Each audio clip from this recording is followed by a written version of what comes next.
A quorum being present, the Committee on Homeland Security will come to order. The committee is meeting today for consideration of H.R. 2795, the DHS Blue Campaign Enhancement Act, H.R. 2980, the Cybersecurity Vulnerability Remediation Act, H.R. 3138, the State and Local Cybersecurity Improvement Act, H.R. 3223, the CISA Cyber Exercise Act, H.R. 3243, the Pipeline Security Act, H.R. 3263, the DHS Medical Countermeasures Act, and H.R. 3264, the Domains Critical to Homeland Security Act. The chair wishes to announce that to the extent practicable, it's my intention to take any recorded votes as they are requested and not roll votes, and that the chair may recess the committee at any point. Without objection, so ordered. Members are reminded that the committees will operate according to the guidelines laid out by the chairman and ranking member in our February 3rd colloquy regarding remote procedures. With that, I now recognize myself for an opening statement. Just over 10 days ago, a ransomware attack against one of the nation's largest pipeline companies has brought a new urgency to our work. The Colonial Pipeline ransomware attack caused 5,500 miles of pipeline along the East Coast to shut down for days, triggered fuel shortages across the Northeast. This attack follows a string of disturbing cyber attacks against government entities and the private sector, from SolarWinds and Pulse Connect Secure to Microsoft Exchange Server and Oldsmar Water Facility. Since the beginning of this Congress, this committee has engaged in extensive oversight of these events, and now the federal government partners with others to defend our network. Today, we are considering measures resulting from that oversight. There is the State and Local Cybersecurity Improvement Act, as authored by the chairwoman of our Cyber Subcommittee, Ms. Clark, that seeks to authorize a new $500 million grant program to provide state and local governments with dedicated funding to secure their networks from ransomware and other cyber attacks.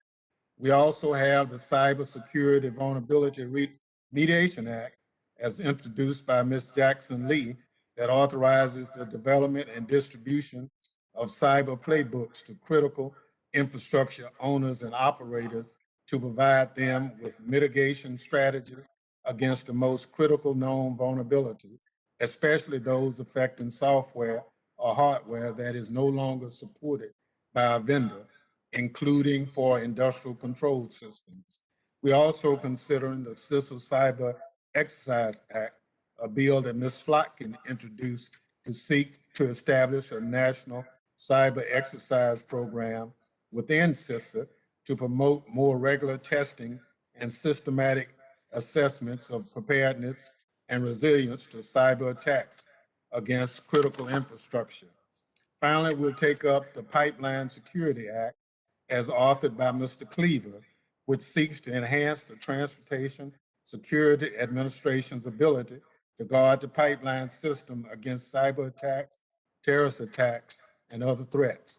As the principal federal agency responsible for protecting pipelines, TSA is fortunate to have CISA as its sister agency within DHS to support its pipeline security mission. Importantly, this legislation codifies collaboration between TSA and CISA to bolster the security of this critical infrastructure. In addition to these 4 cybersecurity measures, there are 3 measures introduced by committee Republicans that have my support. I know that votes may be called in the House soon, as they just have been. I now recognize the ranking member of the committee, Mr. Katko, for an opening statement. Thank you, Mr. Chairman. I appreciate you holding this markup today and for working with the Republican members to provide common sense solutions to Homeland Security challenges, as you always do. I look forward to approving all the bills and amendments on the roster today. I commend my colleague, Representative Meyer, for introducing H.R. 2795, the DHS Blue Campaign Act, Enhancement Act, which will provide important improvements to the department's efforts to combat human trafficking. I also commend Representative Miller Meeks for her leadership on H.R. 3263, the Homeland Security Medical Countermeasures Act, which establishes a crucial medical countermeasures program within the department to protect the Homeland's workforce from the effects of CBRN agents, explosive attacks, and public health threats.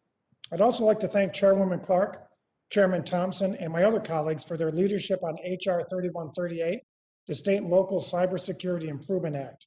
Over the past week, we have seen the devastating impacts a ransomware attack can have on our nation's most vital critical infrastructure. But we must not forget that over the past few years, our state and local partners have been in the crosshairs repeatedly. My constituents in Central New York know this all too well, with attacks on the City of Syracuse School District and the Onondaga County Public Library System. I'm so pleased that this committee is seeking to give our state and local partners and CISA a leg up against these cyber criminals. Similarly, I'm happy to support Representative Cleaver's Bipartisan Pipeline Security Act, H.R. 3243. To say the least, it's timely. This bill enhances Homeland Security's critical role in securing our nation's pipelines from both physical and cyber attacks, which is incredibly important in the wake of the Colonial Pipeline ransomware attack. Finally, Mr. Chairman, I'm very appreciative of your support on my bill, H.R. 3264, the Domains Critical to Homeland Security Act. America's economic and homeland security depends on the flow of goods, services, information, and technology across both our physical and virtual borders. COVID-19 exposed many risks and flaws to critical supply chains, vulnerabilities that we must address. As we painfully discovered, China was a world leader in the production of personal protective equipment, or PPE. It was also the epicenter of the pandemic, making the rest of the world's access to PPE challenging at a time of maximum need. While China was able to plan ahead with its asymmetrical knowledge of what would be needed, it was putting the US and the rest of the world at risk. It's become clear that the United States is overly reliant on many goods from China, such as semiconductors, rare earth materials used in electronics, and active ingredients in pharmaceuticals, all of which could put Americans' security and resilience at risk. It's also become clear that many future vulnerabilities are likely unknown to us even now. With COVID, we learned these lessons the hard way. Now is the time to act by proactively identifying these risks. To do this, to keep our supply chains secure and to prevent similar disruptions from crippling our economy and jeopardizing our resiliency posture in the future, the Homeland Security needs to identify and analyze weak links in US global supply chains and work to prioritize where efforts need to be made to strengthen those most critical to our homeland. My bill requires Homeland to do just that, to look at these supply chains, identify weaknesses, and prioritize vulnerabilities in a way that allows for meaningful action to address them. Requiring the Homeland to report on these vulnerabilities of our economic security annually to Congress and the public will provide a unifying document that accounts for the security implications of current and future economic decisions. It will also enable a prioritized policy response to spur action. It is crucial that the Homeland lean into its unique position as the only executive agency that deals with both the national security and economic prosperity of the nation, and lead the US government as a preeminent economic security agency in the decades to come. This is a natural maturation of Homeland Security's unique vantage point, sitting on top of 16 critical infrastructure sectors where it stitches together a holistic national risk picture. I want to thank my friend and colleague, Chairman Thompson, for being the original co-sponsor of this bipartisan legislation, and thank him for prioritizing this bill on today's markup. Economic security is Homeland Security, and so I urge all my colleagues to support this important bill. Thank you, Mr. Chairman, and I yield back. Thank you, Ranking Member Katko. Other members of the committee are reminded that opening statements may be submitted for the record. By agreement between the chair and ranking member, the committee, by unanimous consent, shall use an amendment roster today. Reserving the right to object, and I will not object. Would the chair please explain our agreement regarding the amendment roster? I yield to the chairman. I thank the gentleman and all committee members for agreeing to use of an amendment roster. We have agreed that the bills be open to amendment at any point and that we will take up amendments in order listed on the roster. The chair will allow members to offer amendments listed on the roster out of order to the extent practicable and in the manner not prohibited by House or committee rules. Amendments not listed on the roster may be considered at the conclusion of consideration of the roster. Additionally, it's my understanding there's bipartisan agreement on the bills and the amendments thereto. Accordingly, the chair will be asking unanimous consent to consider the bills and the amendments thereto en bloc in the interest of time.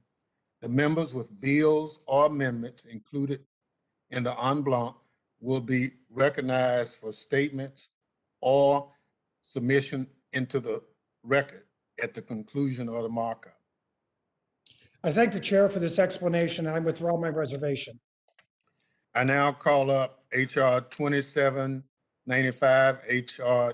2980, H.R. 3138, and H.R. 3243, and ask unanimous consent that the bills be discharged from the respective subcommittees and be considered en bloc without objection, so ordered. The clerk shall designate the bills. HR 2795, HR 2980, HR 3138, HR 3243. Without objection, the first reading is dispensed with. The bills and amendments filed on the roster were circulated in advance and printed copies are available. Are there any additional amendments to any of these bills? Hearing none, I ask unanimous consent that H.R. 2795, H.R. 2980, H.R. 3130, and H.R. 3243, together with amendments listed on the roster, be ordered to be reported to the House with a favorable recommendation. Without objection, so ordered. Without objection, the motion to reconsider is laid on the table. Without objection, staff is authorized to make any technical and conforming changes. I now call up H.R. 3223, H.R. 3263, and H.R. 3264. I ask unanimous consent that the bills be discharged from their respective subcommittees and be considered en bloc. Without objection, so ordered. The clerk shall designate the bills. HR 3223, HR 3263, HR 3264. Without objection, the first reading is dispensed with. The bills are circulated in advance and printed copies are available. There are no amendments pre-filed for these bills. Are there any additional amendments to any of these bills? Hearing none, I ask unanimous consent that H.R. 3223, H.R. 3263, and H.R. 3264 be adopted and ordered to be reported to the House with a favorable recommendation. Without objection, so ordered. Without objection, the motion to reconsider is laid on the table. Without objection, staff is authorized to make any technical and confirming changes. Does any member seek recognition on the adopted bills? And I just say we're trying to finish the markup so we won't have to come back. So if you would Mr. Chairman, agree that the chair and ranking member have asked anybody who's going to speak on the bill to just put it in the record and we won't have to come back. Mr. Chairman, if I may, I support. Ranking member.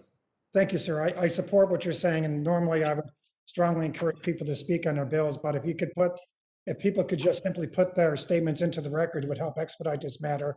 And if not, I think it's gonna be very difficult to conclude this in a timely manner. I'll yield back. Thank Mr. you. Chairman, Chair recognizes the young lady from Texas. with an abbreviated sensitivity to a conclusion, I'll simply say that the bill HR, to my colleagues, first of all, thank them for their support. Mr. Chairman, thank you for your leadership and ranking member. HR 2980 has been passed in the previous Congresses.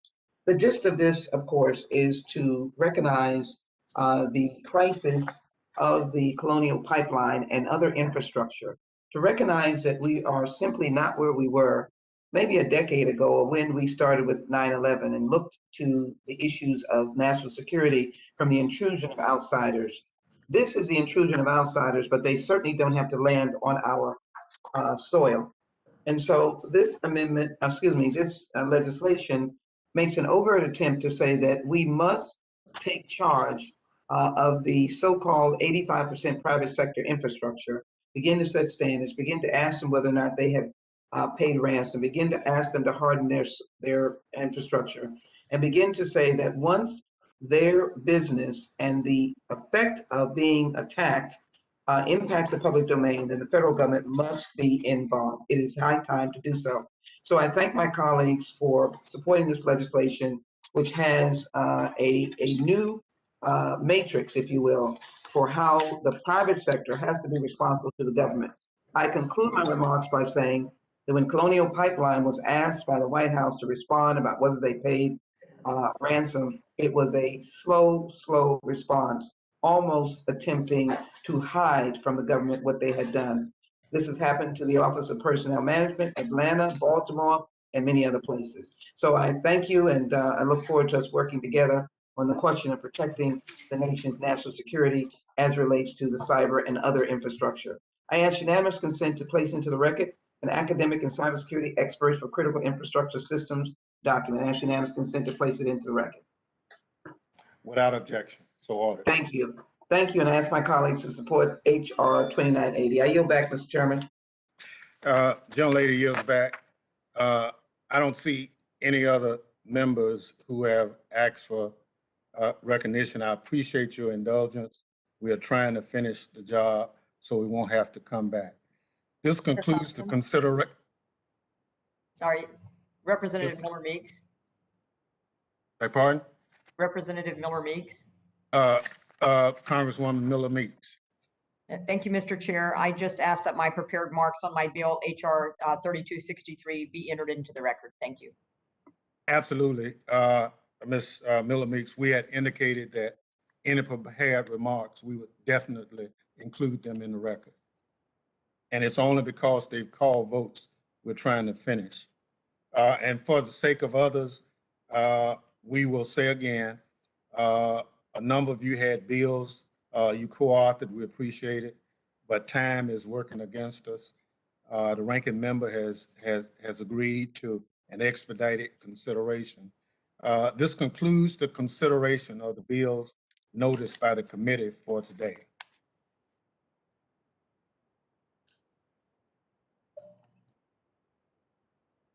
Mr. Chairman, Ms. Watson Coleman. I did not hear you announce HR 3243, for which I had an amendment. I did not hear you announce that in the roll call of bills. We called all the bills that we had. So you said 3243, which is the Pipeline Security Act. That's Mr. Cleaver's Act. Yes. Yes, Mr. Cleaver's bill. I am so sorry. I have I have an amendment to that that I'd like to place in the record and ask for unanimous consideration. Without objection. Thank you. Right.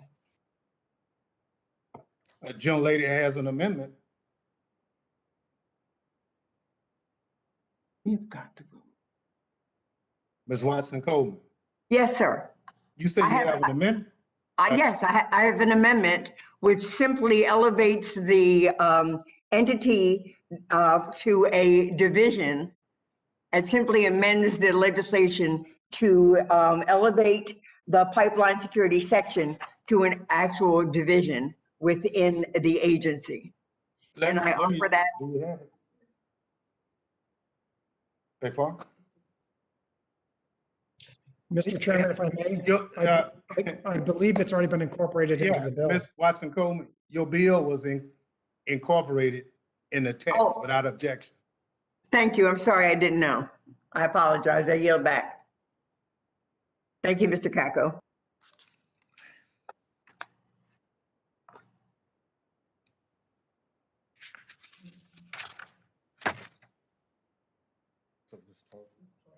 Ms. Torres, you recognize?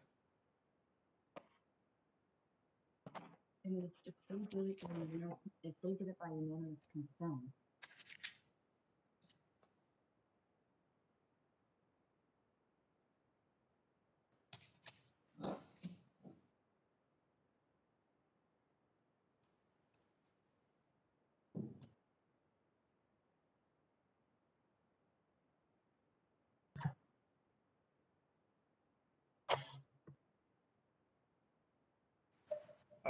Ms. Watson Coleman, if you will look in the script, you'll see Democratic members. Mr. Torres is on WebEx, but he's not on the screen. I'm here though. Can I? Oh, well, there you are. Please, go ahead. This concludes the consideration of the bills noticed by the committee for today. Yeah, you're the Democratic member. I'm the Democrat. Okay, I was given the wrong script. Mr. Chairman, pursuant to Rule 22 Clause 1 of the Rules of the House, I move that the committee authorize the chairman to offer such motions as may be necessary in the House to go to conference with the Senate on the bills ordered reported by this committee today or in similar Senate bills. Without objection, the motion is agreed to. Mr. Chairman, pursuant to House Rule 11, Clause 2L, I ask that members have 2 calendar days to file with the clerk of the committee supplemental, additional, or minority views on each of the bills ordered reported by the committee today. I yield back. Without objection, so ordered. There being no further business to transact, the committee stands adjourned. Thank everyone.